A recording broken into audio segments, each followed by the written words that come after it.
Good afternoon. I'm Jason Rzucidlo, reporting from the Michigan Theater for the 2018 Ann Arbor Film Festival. Now, we just had the North American premiere of The Big House. Coming up next, we'll have interviews with some of the students who worked on the film.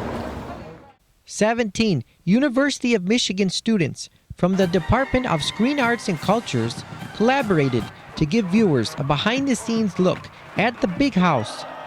It was set during the political landscape of the 2016 presidential election.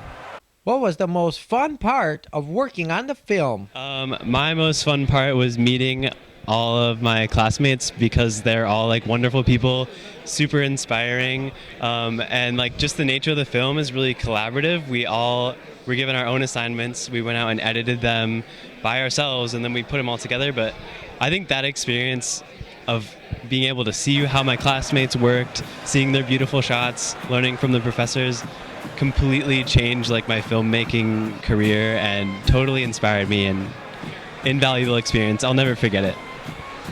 Yeah, definitely what Sean said. Everything that he said is very much how I feel. Just having like really a hands-on experience and really being able to like take the camera and shoot what you want to shoot. And all the professors were very supportive about what you were interested in. So we were very much able to choose the area we were interested in and follow it, which was awesome. I was really particularly interested in the happenings on the field, on the sideline. So I was able to be on the field for all the games, which was really an amazing experience, and I really enjoyed it. How would you describe the film to people who maybe have been to the Big House for a football game? That's a really good question. So personally, I think that The Big House, the movie, differs from Big House, the place that you might have been a couple of Saturdays, is that with our film, you get to see 17 perspectives that you've never seen before. You get to see places like the kitchen or the Catholic Mass afterwards, or just people out on the streets like selling their wares, but also things that you do see normally, like stuff on the field. You see it in a completely new light, which I think is fascinating. Yeah, definitely. It's seeing the Big House in a whole new light and getting to learn a lot of different stories of a lot of different people, and then also being really able to feel the tradition of the Big House and the University of Michigan in a whole new different way, and really being able to feel the magnitude of it and just how magical the place is. Now, as you said, you had 17 different people shooting. So how did you guys decide what to keep, what to get rid of? Well, it definitely came down to the editing. As Terry Saris, our professor and leader for the film, said, editing is the last writing of the script. So definitely our editors, which was Sean edited and Visal edited as well, we had to cut down the film. And we started out with originally a close to 3-hour film, and we cut it down to 116 minutes. And it was very much like, what do we feel is most important to this film, and really portrays what the Big House is and what makes it magical. Hello, I'm Visal Stokely. I'm one of the directors and editors on the film.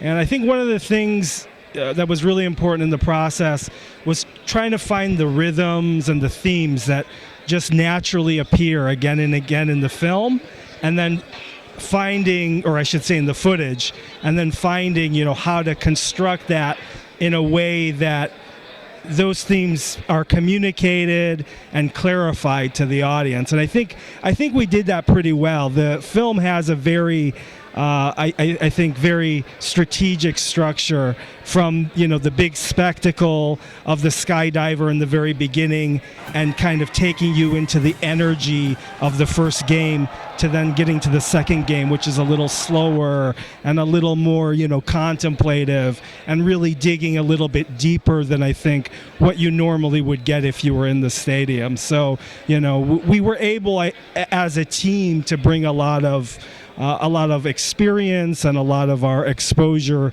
in the academic material to making the film, and I think it's better for that. A couple weeks ago, you guys were in Berlin, and now you're here in Ann Arbor. So how does it feel to have the premiere here? Yeah, I think it's great to have the film screen, in our hometown, and see, what it means to this community. And get their insight, because even though we're the filmmakers of the movie, it's such a huge thing culturally. There are so many stories that we couldn't potentially touch all of them. So, spending time with Ann Arborites, you get more insight every day, and it's fantastic, I think. Yeah, I completely agree. And I mean, having the film premiere in Berlin as opposed to Ann Arbor, there's wildly different perspectives on the film. Like Ann Arborite's view of the film has that unique local perspective. Like they know who John U. Bacon is, they know what Rick's is, they recognize the restaurants in the M-Den, and I think it was a very satisfying experience to sit in the crowd and have them laugh at the times that I wanted them to laugh. And hey, what's this? Hi. Oh, hey. How's it going? And yeah, it was fun. And we can have people like Jacob. Hello. There. I made this film Yeah. too. Tell them what you feel about it premiering in Ann Arbor. Oh, it's perfect, right? It's like I said on stage, it's completely different seeing it with the audience here as opposed to anywhere else, because like everybody here, I grew up going to Michigan games, and it was unbelievable to watch it with all these people who are familiar with this culture already, and maybe give people some new perspectives, or have people recognize even things that they've interacted with every time or just seen once or twice. So that was the coolest thing to me for me about watching it with this crowd in particular. It was very cool. Yeah, definitely being able to share it with people who know what Michigan is and what the Big House is, and especially being able to not only see fellow students being able to enjoy the film, but also alumni, because it really takes them back to those glory days and going to the Michigan stadium, and also seeing how it's changed over time, how when they went there, how it was like, and how it is today, and how so much of it is still the same. So definitely. Before we wrap up here, now that the film is out, where do you plan to go from here? Any future projects? So yeah, I think we applied to a couple more film festivals. I think one of them is in Detroit coming up soon. So definitely a couple more film festivals, and then hopefully distribution from there on, and hopefully just making more projects. Yeah, t-shirts, coasters, mouse pads, everything. Big House.